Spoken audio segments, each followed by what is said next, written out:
Good afternoon. Welcome to the Q.A.C. Team Podcast. How are you today? Hey, how are you doing? Thanks for having me. Absolutely. Let's get started and tell the audience a little bit more about who you are and what you do. Yeah, so my name is San Hong, and I'm the founder of Drive Phase Consulting. We are a no-code development agency. So we develop custom apps using what's known as no code. So for those that aren't kind of familiar with that, that's really just visual programming. So think of a Wix or WordPress, what it did for websites. Platforms like Bubble, WeWeb, Xano are doing that for full application development, where it's not just the front end interface, but actually the back end workflow. So we're able to build pretty complex apps without writing a line of code. And so really the biggest takeaway from that is we're able to build the apps about 5 to 10 times faster than traditional code. And then as you can imagine, the cost savings is pretty much in line with that time savings.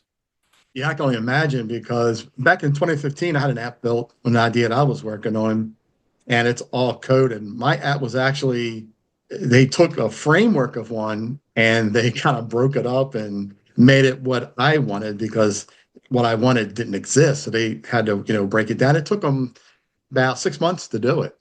Okay. Okay.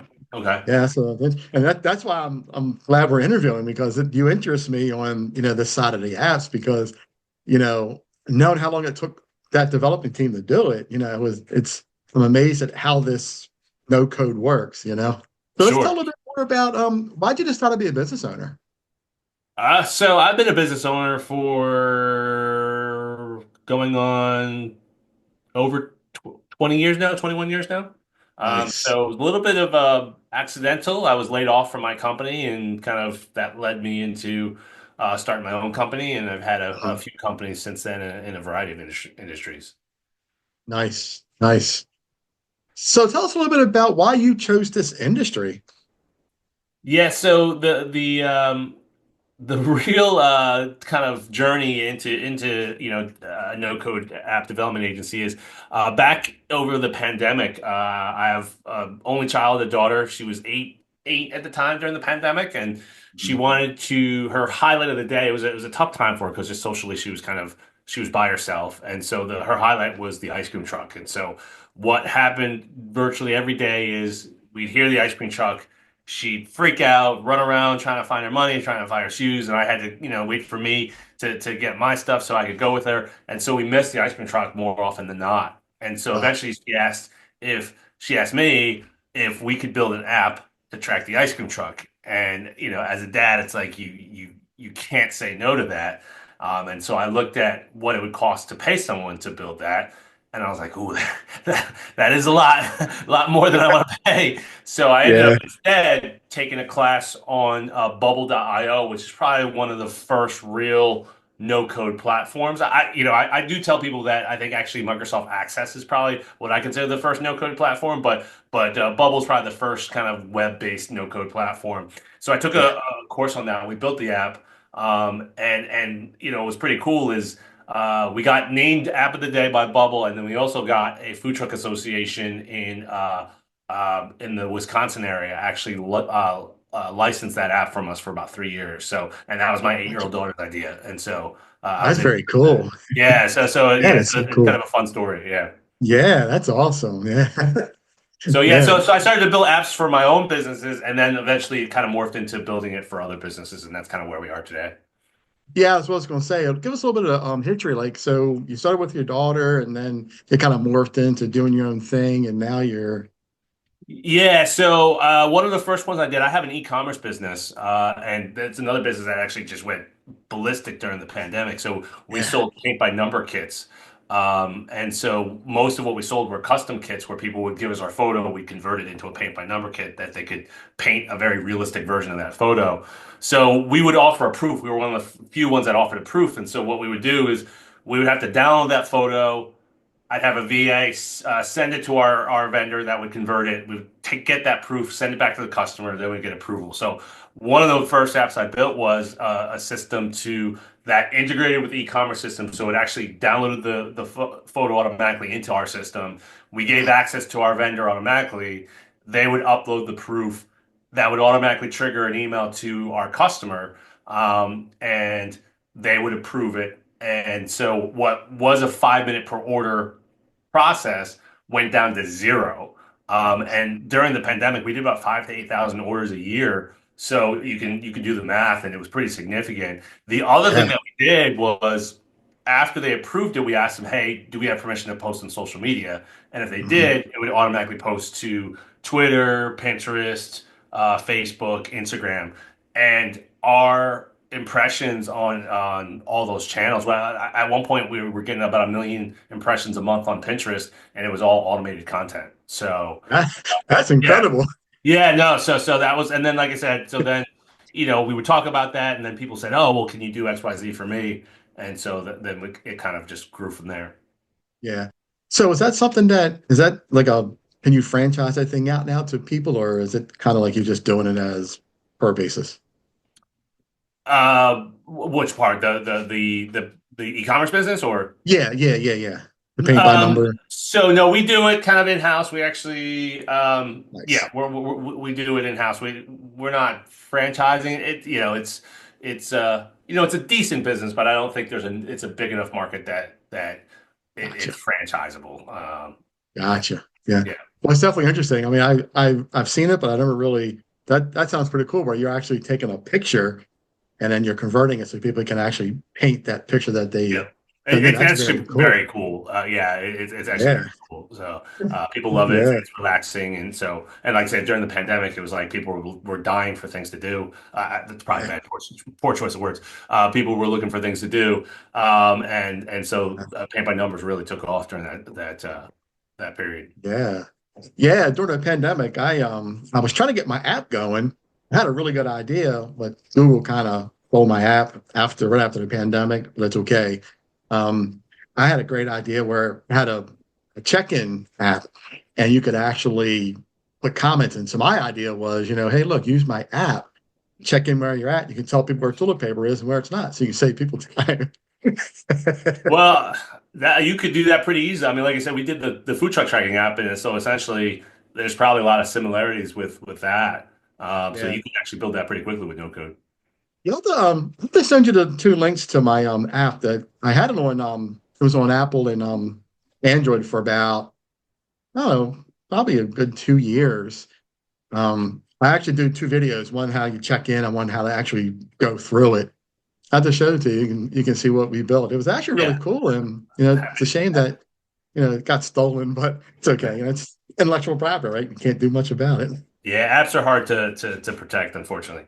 Exactly. Yeah. Which leads us to my next question so let's talk about some of the challenges that you face, when you were building this, getting this together and the ice cream truck app, and now here you are in your own business. Tell us some of the challenges that you faced.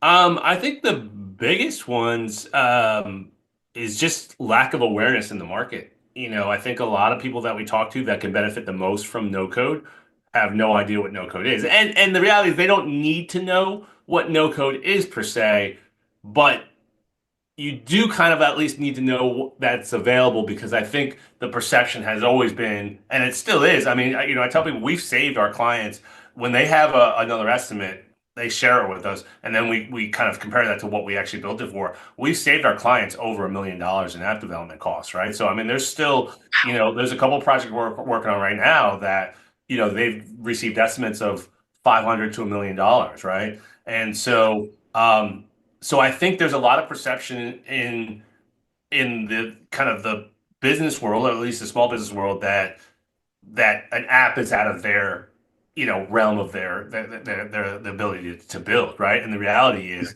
the technology between no code technology and AI technology, it's become a lot more accessible. So I think that's number one is people just aren't aware that exists, that they can build custom technology, right? And so we encounter a lot of people that are running their business off an Excel spreadsheet, right? Which is just not the most efficient way to do it. So some of our best clients we've turned an Excel spreadsheet into an app, right? And um, Wow. so I think that's number one. And then number two is that they are aware of no code technology. There's a perception that it can only build something simple. Um, Now, there's certain limitations to no code, but the reality is it's a lot higher. The ceiling's a lot higher than people realize, and we haven't encountered actually so far an app we couldn't build. I'm Mhm. sure we will at some point, but I think that's the other thing is people that don't think they can build it in no code. That's really my number one question is can this be built in no code? And like I said, 9 times out of 10, the answer is yes. Yeah. Yeah, I was intrigued because, when you hear no code, it makes you think like, so what is no code, right? Tell us about, you know, I'm always curious. So tell me what no code is and how do I get involved in this? Yeah, I mean, again, it's visual programming, and I tell people when you look at most business apps and you break it down into really what's happening, 95% of them are you're creating data, you're reading existing data, you're manipulating that data, and then you're displaying that data in some way, right? And Right. so no code is basically leveraging, hey, we know that all these apps share a lot of the same workflows. So we're going to pre-build those elements. And so again, it's almost like drag and drop, but again, it's more so it's the visual components drag and drop is still, but you're also now adding kind of the back end logic and workflow where you're taking kind of pre-built workflows and kind of combining them in whatever way you need them to create kind of the magic behind the scenes. And so Yeah. that's really what's happening with Yeah. most of these no code platforms. Well, really all the no code platforms. Yeah. Yeah. There was one some time ago when because I have a vision of a whole different app I want to create. It's a future project. Right now, I'm very busy with what I'm doing. Sure. But I was looking at a website that was kind of no code, drag and drop, and I couldn't do it. And I commend you because, trying to figure it out and trying to make it work the way I wanted it to work, I couldn't do it. It wouldn't work. Yeah, I mean, it's easy. The learning curve is definitely easier than traditional code, no doubt. Yeah. But I tell people, even though it's no code, you still have to think like a coder, and it's not, if you can get over that hump, then kind of the world is your oyster. But really, it can be a challenge for some people. It's just if they're just not thinking like that, it's just a different type of thinking. Yeah. And so I think, but what I have found though is once you pick up one you can pick up new platforms very quickly. So, for instance, I wanted to learn a new no code platform, so I learned on Bubble.io, which is probably the most well known no code platform, I would say. Gotcha. So there's a newer one that's really designed for more scalable apps. So it's will be WeWeb is the front end tool, and then you pair that with a back end tool. So I chose Xano, which is a back end tool. So Um, I said I wanted to over the Christmas holiday. I knew it was going to be slower, so I wanted to learn that platform. And then usually what I say is that if I'm going to build something, kind of like the food truck app or the ice cream truck app, I'm going to build something that would be useful. So over the holiday, I had been doing some social listening where I've been getting leads through basically monitoring posts on Twitter, Reddit, and LinkedIn for certain keywords. I was using a tool that I didn't love, so I decided, well, let me just use this time. I'll learn the no code platform. I'll build my own platform. And sure. I hadn't used it before, but I was able to build that platform. It's called signalboard.io. I was able to build that in about 3 weeks Wow. with the first. Yeah. And That's so impressive. a lot of it's because I knew one platform and there's enough similarity between them that it was easier to pick up. Yeah. So that's the beauty of it. And so that, and there's another one that I'm looking at as well that again, I think it's just a little bit easier once you've learned the first one. Right. That's very cool. Yeah. So has AI helped you out as you go through and you're developing apps and working with these applications? What role does AI play with you now? Because I know it's got to help, right? Yeah, so there's a couple roles that AI is playing in the kind of app development space. So one is, which I don't get myself involved in because is AI generated code. So you can put a prompt in, and it'll actually write code for an app. Yeah. What I tell people is if you're a coder, that's probably what you're going to lean towards because at the end of the day, the output of that is code. The problem is if you don't know code and you want to maintain that, deploy that, then it's still in code, right? And Still the so, code, yeah, right? Yeah. exactly. But coders, that's changing. That's changing that whole industry. And candidly, you're also seeing like kind of the jobs dropping, quite a bit in the coding space, and I suspect a lot of it is because of the efficiency from AI generated code. So that's Mm, one. I'll put that aside because again, that's not an area that I play with. yeah, But there's two areas that AI is helping in the no code space. So number one is a lot of apps that we're doing. So the app that I just built, the signal board, I incorporated AI in two ways. Number one is when we download these mentions on the different social media platforms, I run it through a filter where when I add the keywords, I say, here's what I'm looking for. I basically have AI evaluate each of those mentions to say, hey, is this high intent or low intent? So it kind of scores it, right?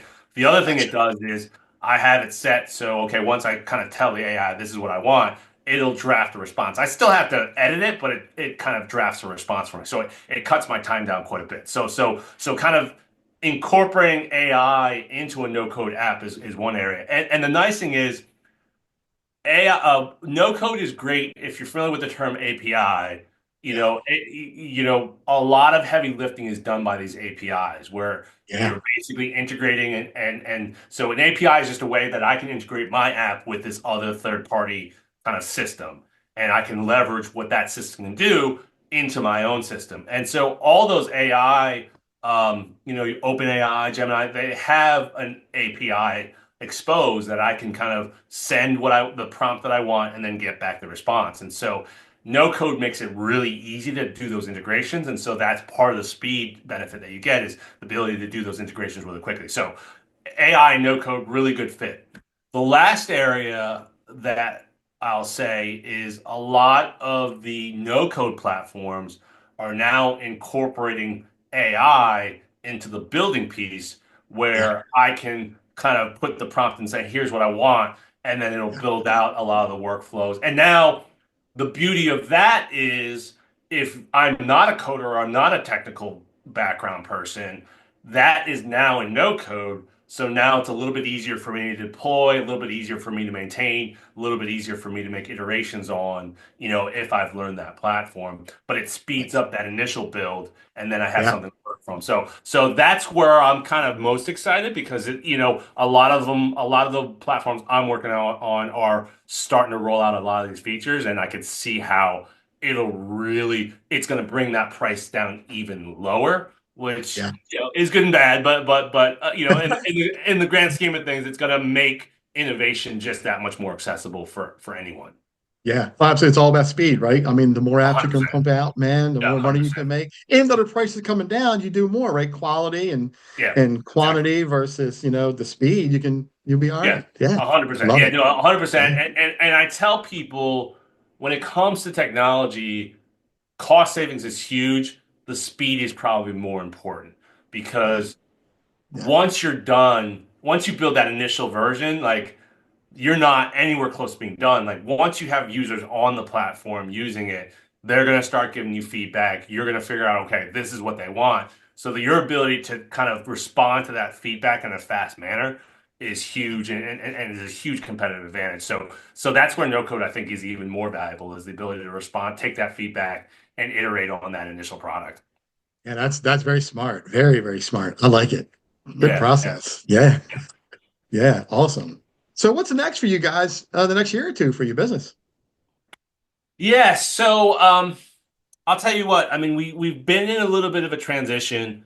Um, we started out um, with some, smaller business, kind of like local, home services type businesses, and we started doing a lot of services for them. Um, got a lot of projects under our belt, but what we found is it just they weren't profitable for us because Yeah, I think one challenge that we found is a lot of these smaller businesses because they don't understand the technology, they don't understand the value of the technology, right? And so, yeah, we were getting kind of nickel and dimed over something we were grossly undercharging for to begin with, and then, out of the blue, I had a friend of mine that came to me and, we were working with, and so they were in the risk management space and they were competing with behemoths, right? And so they were trying to basically disrupt the industry.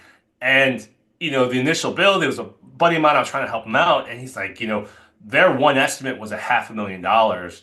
I think we came in at like 15, and he's like, I gotta be honest with you. He's like, this is so important to me.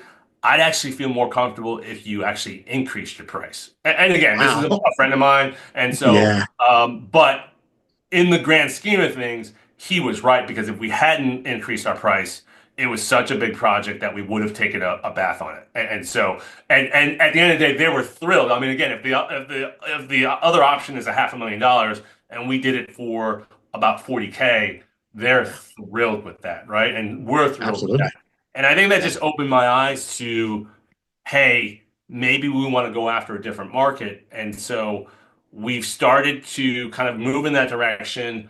We've also tried to identify some potential niches. And so one area where there weren't a lot of no-code solutions was in healthcare, especially with related to HIPAA compliance. Um, and there are tech stacks now that are HIPAA compliant. And mm, so healthcare is an area that we started to focus on, and we've actually started to make a lot of progress. And so we're working with about three or four healthcare clients now that are more sophisticated. Therefore, it's a bigger ticket item, and it's a win. It's a win for everyone. So those are yeah, the things that we're starting to do, and we're starting to really see the benefits of that. But I will say these bigger projects, no surprise to you, I'm sure, is they just take longer to close. And so yeah, it took a while it was a little bit of a tough period where we were transitioning out of these small projects, going to these big projects, but then we had that sales cycle where we weren't closing them. And honestly, we made some good choices where we started turning away some of the projects that we knew were going to be not profitable for us, which was hard, which yeah, it hurt me at times. But yeah. but so really right now we're closing on projects that we really started talking to in like October, November of last year. But we're Nice. adding more to the pipeline now, and so yeah, we're really starting to see the benefits of kind of the hard work we put in over the last few months. Yeah, that's awesome. That's good, Yeah, man. Yeah, yeah. keep it going. Yeah. So how do people contact you if they want to use you and learn more about your service? Yeah, so the best way is you go to our website. So it's www.drivephase.co, which is DRIVEPHASE.co, not .com. Actually, there's a QR code actually in the corner of my screen there. I forgot about that. Yeah, So see you, that. you, you, visit that.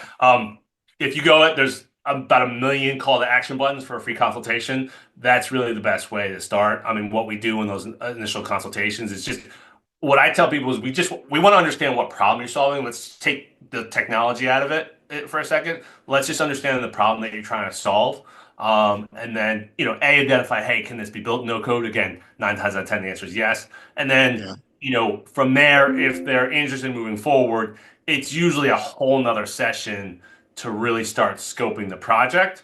And then what we typically recommend is, probably the best thing to do is we do kind of a UI UX design, which is like these wireframes, which is basically a graphical design of all the major screens. I don't know if you went through that in your app. Well, I'm sure you probably did, where we design all the major screens. What we find is, and I'm sure you went through it as well, is by going through that process, seeing the major screens, you realize what you want, what you don't want. And so we just find it's better to scope after we've gone through that process as opposed to without that. So yeah, that's kind of our general process.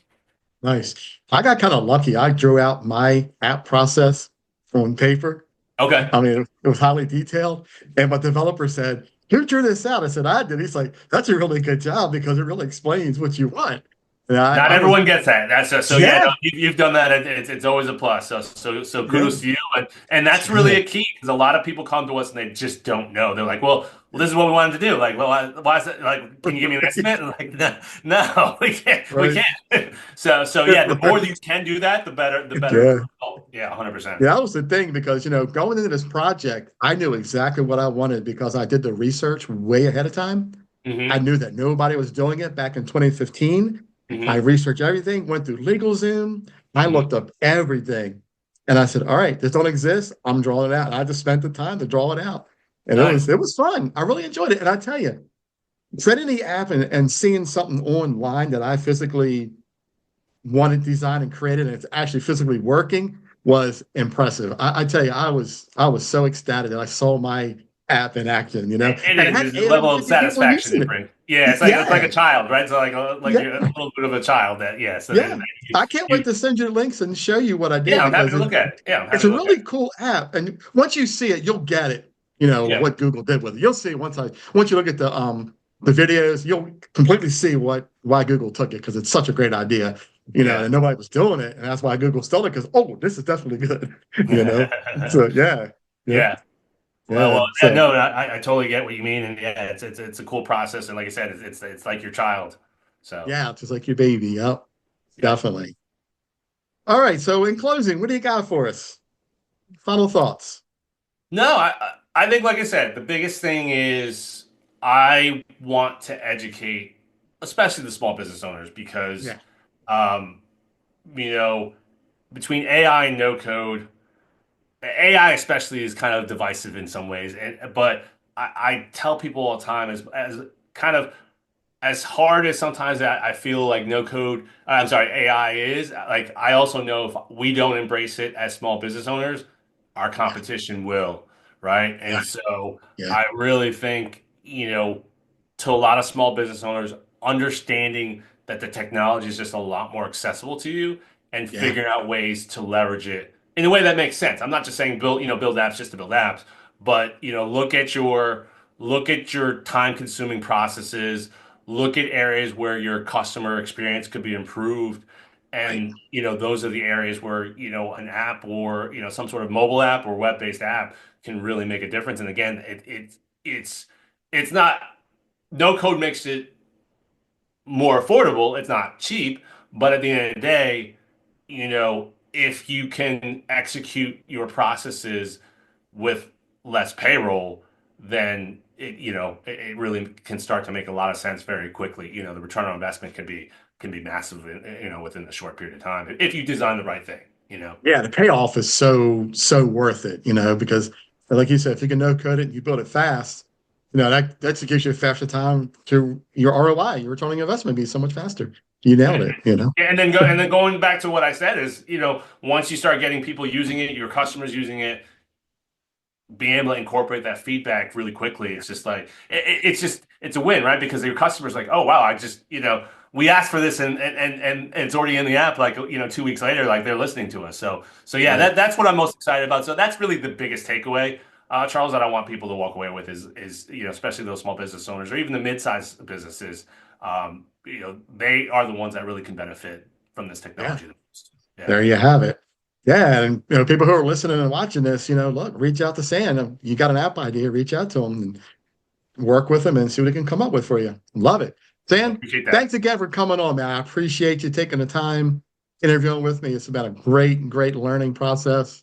And we'll talk soon. Enjoy the rest of the day. Have a great weekend. Sounds good. Thanks for having me. You too. You got it, buddy. Thanks. Have a great All day. right. Yep. Take care. You've been listening to the Q.A.C. Team podcast with your host, Charles Luttrell. Connect with us on the web at QACteam.com, TikTok at Q.A.C. Team, Facebook and Instagram at QAC.team. Thanks for your support.